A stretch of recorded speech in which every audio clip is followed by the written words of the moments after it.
আমার মনে হয় আপনি এই বিশ্বনাথ দেবরায়কে ঠিক চেনেন না। He is dangerous. মানে দুর্জয় যদি এই মেয়েটির পালিয়ে যাওয়ার সঙ্গে জড়িত থাকে তাহলে কিন্তু উনি কাউকেই ছাড়বেন না। মানে এমনও হতে পারে যে কলকাতায় এসে উনি হয়তো গুন্ডামি মারামারি করবেন, কাউকেই রিয়াক্ট করবেন না। যদিও আমি ওনাকে অনেকটাই বুঝিয়েছি, আমি বলেছি যে একজন প্রাক্তন আইপিএস অফিসারের সঙ্গে লাগলে ওনারও কিন্তু অনেক ক্ষতি হতে পারে। এনিওয়ে, যদি কোনো রকম গন্ডগোল করেন আপনি কিন্তু আমাকে ইনফর্ম করবেন। মানে আমার এন্ড থেকে আমি যা করার নিশ্চয়ই করবো স্যার।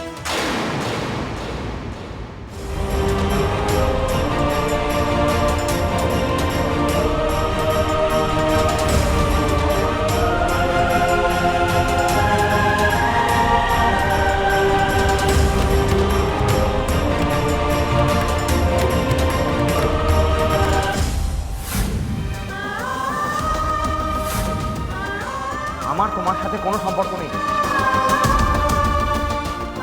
আবার যদি মনে হয় ডাক্তারি পড়তে আসো, আমার প্রয়োজন হয় আমায় ডেকো, আমি থাকবো। আমি তোমার অ্যাম্বিশন ফুলফিল করার যন্ত্র নই রানী, মনে রেখো কথাটা। ঠিক আছে, আমি তোমাকে জানাবো। তবে দুর্জয় তো এখনো বাড়ি ফেরেনি, ওকে বাড়ি ফিরতে বলা হয়েছে, এখনো ফেরেনি। ফিরুক আগে, তারপর আমি দেখি কি করা যায়। ওকে স্যার, তাহলে এখন রাখি। ওকে।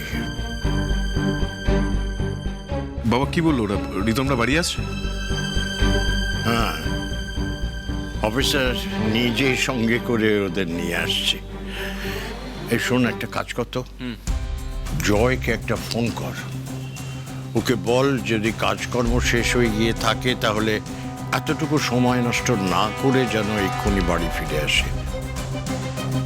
আর একটা কাজ কর, তুই ওকে জয়কে জিজ্ঞেস কর যে ওই রানী বলে মেয়েটি ও কোনোভাবে ওর সঙ্গে টেলিফোনে যোগাযোগ করেছিল কিনা।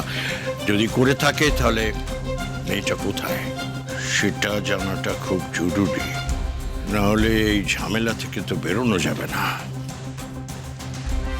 বাবা হ্যাঁ? নট রিচেবল বলছো তো? কোনো মানে হয়? আমার বাড়ির লোককে তোমার জন্য হ্যারাস হতে হচ্ছে কেন? আগে সেটা বলো। কেন আমি তোমাকে হেল্প করতে যাব? কিসের দায় আমার? আমি তোমার সঙ্গে কোনো কথা বলতে চাই না। আর কখনো ফোন করবে না এই নাম্বারে। আমার কোনো কথা নেই তোমার সাথে। দেখ, জয় যদি বলে ও কোনোভাবে রানীকে উস্কানি দেয়নি তাহলে সে কথাটা আমাদের বিশ্বাস করতে হবে, কারণ এরকম মিথ্যে কথা জয় বলে না। তাহলে ওই মেয়েটাকে তো আরো দরকার। ওর কাছ থেকে জানতে হবে নিজের বিয়ে ভেঙে ও পালালো কেন, এইরকম একটা হঠকারী কাজ ও করলো কেন। যেটুকুনি বলছিলাম যে আমি জয়ের জন্য কি একটা অ্যান্টিসিপেটরি বেলের অ্যাপ্লাই করে রাখবো, কারণ রানীর বাবা তো যা শুনে মনে হচ্ছে খুব একটা সুবিধের মানুষ নন। কেন আগাম জামিন কেন নিতে হবে? ভাই তো আমার কোনো অন্যায় করেনি। শোনো, আমার মনে হয় আগে রিতমরা বাড়িতে ফিরুক, কারণ আমাদের মেন টেনশন তো রিতমদের নিয়েই ছিল। ওরা ফিরলে ওদের সাথে আমরা ডিসকাস করতে পারবো, প্লাস পুলিশ অফিসার আসছেন ওনার সাথে আলোচনা করতে পারবো। ইন দ্য মিন টাইম জয়ের প্রেস মিটটা ঠিকঠাকভাবে মিটুক। বাবা, আমার মনে হয় এই মুহূর্তে আজ জয়কে ফোন করার কোনো দরকার নেই। ইনফ্যাক্ট আমরা তো একবার ওর সাথে ফোনে কথা বলেইছি, তাই না? আমার মনে হয় ওর কাজকর্ম মিটে গেলে ও আই গেস বাড়িতেই ফিরবে। মনে হয় ছোড়দা এসছে। তারা আমি দরজাটা হ্যাঁ ছ ছ ছ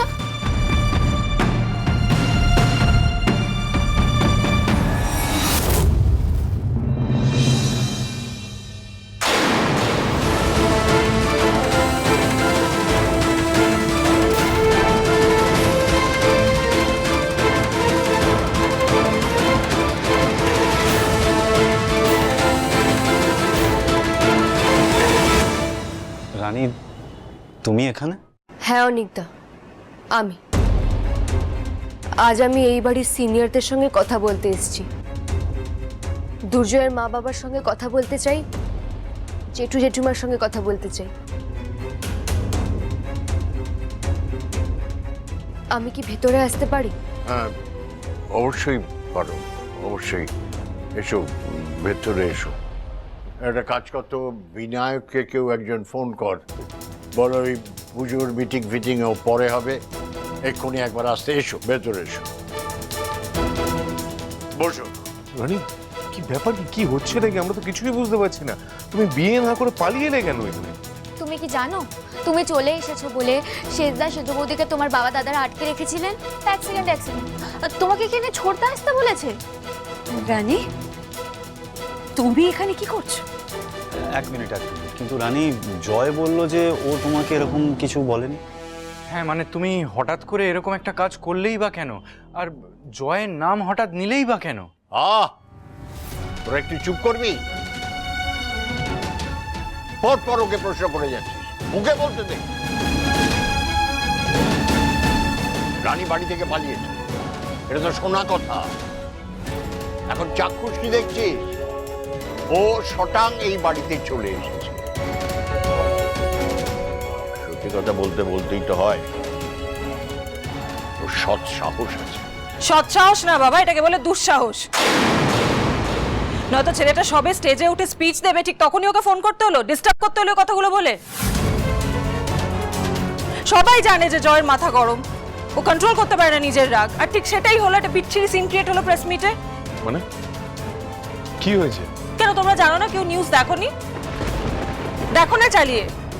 কত বড় একটা দিন ছিল আজকে জয়ের জীবনে, আর এই মেয়েটা সব নষ্ট করে দিল।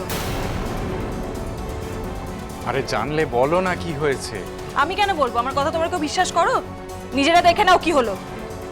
সত্যি রানী, তোমার লজ্জা করলো না এই বাড়িতে পা রাখতে? এত কিছু হয়ে যাওয়ার পরেও, হ্যাঁ?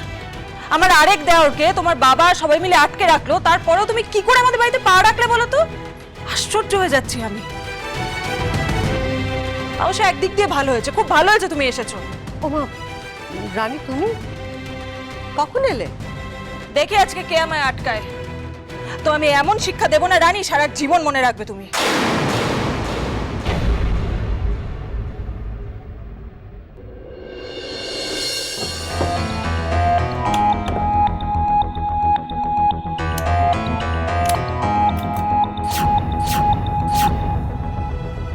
বাবা, এক্সট্রা গাড়ি একটা বলা হয়ে গেছে, আর এক্সট্রা ছেলে পেলেও বলা হয়ে গেছে। ওরাও যদি কোনো ঝামেলা করে তাতে কোনো প্রবলেম হবে না। চলো আগে কলকাতা পৌঁছাই, আমার না বলা অবধি কেউ কিন্তু কিচ্ছু করবে না।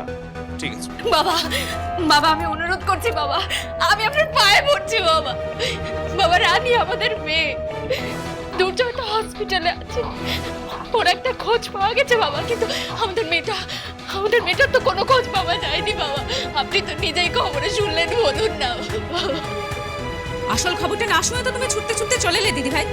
বাবা দেখুন টিভিতে কি দেখাচ্ছে।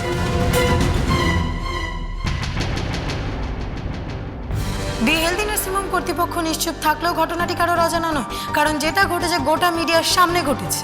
আপনারাও দেখে নিন ঠিক কি ঘটেছে ডক্টর দুর্জয় সেনগুপ্তের প্রেস মিটে। হ্যালো দুর্জয়, আমি তো তোমাকে বলেছিলাম আমি অন্য নাম্বার থেকে ফোন করব।